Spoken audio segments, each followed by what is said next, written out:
السلام علیکم ناظرین، میں آپ کے سامنے حکایت صحابہ پیش کر رہا ہوں۔ حضرت ابوبکر صدیق رضی اللہ تعالیٰ عنہ کا بیت المال سے وظیفہ۔ حضرت ابوبکر صدیق رضی اللہ تعالیٰ کے یہاں کپڑے کی تجارت ہوتی تھی اور اسی سے گزر اوقات تھا۔ جب خلیفہ بنائے گئے تو حسب معمول صبح کو چند چادریں ہاتھ پر ڈال کر بازار میں فروخت کے لیے تشریف لے چلے۔ راستہ میں حضرت عمر ملے، پوچھا کہاں چلے؟ فرمایا بازار جا رہا ہوں۔ حضرت عمر رضی اللہ تعالیٰ عنہ نے عرض کیا کہ اگر تم تجارت میں مشغول ہوئے تو خلافت کے کام کا کیا ہوگا؟ فرمایا پھر اہل و عیال کو کہاں سے کھلاؤں؟ عرض کیا کہ ابو عبیدہ رضی اللہ تعالیٰ عنہ جن کو حضور صلی اللہ علیہ وسلم نے امین ہونے کا لقب دیا، ان کے پاس چلیں، وہ آپ کے بیت المال سے کچھ مقرر کر دیں گے۔ دونوں حضرات ان کے پاس تشریف لے گئے تو انہوں نے ایک مہاجری کو جو اوسطاً ملتا تھا نہ کم نہ زیادہ مقرر فرما دیا۔ ایک مرتبہ بیوی نے درخواست کی کوئی میٹھی چیز کھانے کو دل چاہتا ہے۔ حضرت ابوبکر صدیق رضی اللہ تعالیٰ عنہ نے فرمایا کہ میرے پاس تو دام نہیں کہ خریدوں۔ اہلیہ نے عرض کیا ہم اپنے روز کے کھانے میں سے تھوڑا تھوڑا بچا لیا کریں، کچھ دنوں میں ایک دن میں اتنی مقدار ہو جائے گی۔ آپ رضی اللہ تعالیٰ عنہ نے اجازت فرما دی۔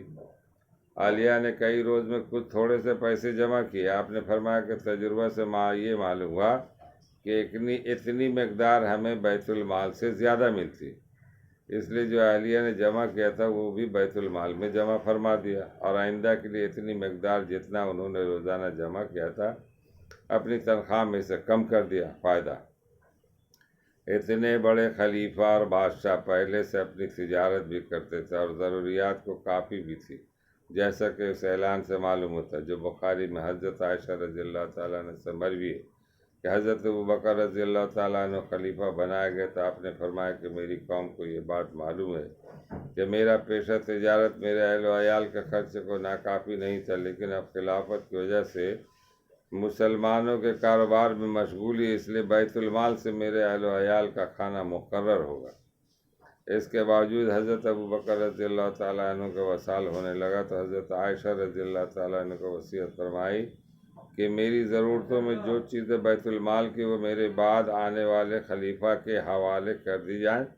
حضرت انس رضی اللہ تعالیٰ عنہ فرماتے ہیں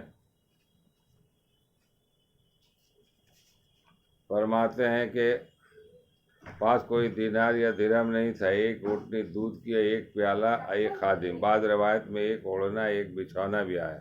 یہ اشیاء حضرت عمر رضی اللہ تعالیٰ عنہ کے پاس جب نیابت میں پہنچی تو آپ نے فرمایا کہ اللہ تعالیٰ ابوبکر پر رحم فرمائے کہ اپنے سے بعد والے کو مشقت میں ڈالے۔ یہ ہمارے اکابرین، یہ ہمارے صحابہ رضی اللہ تعالیٰ عنہ کا کردار کہ جب بیت المال کا خلیفہ بنایا گیا تو ان کی مقدار کیا تھی۔ آج کے وقت کے بادشاہ کہیے، وزیر اعظم کہیے، وزراء کہیے، ان کی تنخواہیں دیکھیے، ان کی ٹھاٹ بڑھ دیکھیے، اور یہ کہتے ہیں کہ ہم قوم کے خادم ہیں، ہم قوم کے قوم کی حفاظت کرنے والے ہیں، جو اپنے خالی سیکورٹی گارڈ میں ہزاروں لاکھوں کروڑوں روپیہ خرچ کرتے ہیں، کھانے کا اقسام، پینے کا، ٹھہرنے کا، رہنے کا، یہ سب قوم کا پیسہ ہے۔ بیت المال بھی ایک ادارہ تھا، وہ قوم کا پیسہ تھا، جو لوگ پیسہ وہاں جمع کرتے تھے جس طرح سے آتا تھا، جزیہ کے طور پر یہ وغیرہ وغیرہ۔ اور آج ہمارے یہاں ٹیکس کے ذریعہ یہ پیسے جاتے ہیں، اور اس پیسے کے اس کی جو ہے نا مصرف جو ہے وہ عوام کے لیے، روڈ کا بنانا، بجلی کا بنانا، شاہراہ کا وغیرہ وغیرہ جو بھی چیزیں ہیں، تو یہ ہے قوم کی حفاظت کرنے کے لیے یہ پیسے جاتے ہیں۔ اور مگر لوگ آپس میں اتنی موٹی موٹی تنخواہیں کر لیے کہ مت پوچھیے، اور اگر ریٹائر ہوگا تو اس کے بعد پھر پینشن، اور ہم غریب لوگ بس مزدوری کرتے رہ جاتے ہیں، یہی حال ہے۔ تو یہ خلافت جو حضرت ابوبکر سے، اس کے بعد پھر حضرت عمر کا دور آیا، پھر حضرت عثمان رضی اللہ، سبوں نے اسی کے راستے پہ چلا۔ تو میرے بھائی، اللہ سب دیکھ رہا ہے، کہ آپ کتنا حق مار رہے ہیں، کتنا آپ کام کر رہے ہیں، کتنا خدمت کر رہے ہیں۔ کہا گیا نا کہ عادل بادشاہ جو ہوگا وہ بغیر حساب و کتاب کے جنت ہو جائے۔ تو آپ کو جب کٹہرے پہ کھڑا کیا جائے تو آپ کو تو ساری باتیں آ جائیں گی۔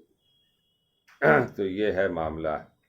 آج ملک کا حالات دیکھیے، ہر طرف کا افراتفری کا عالم ہے، پوری دنیا خلفشار میں پڑا ہوا ہے۔ اس لیے ایمان نہیں، بس ایک دوسرے کو سبقت لے جانے کی فکر ہے۔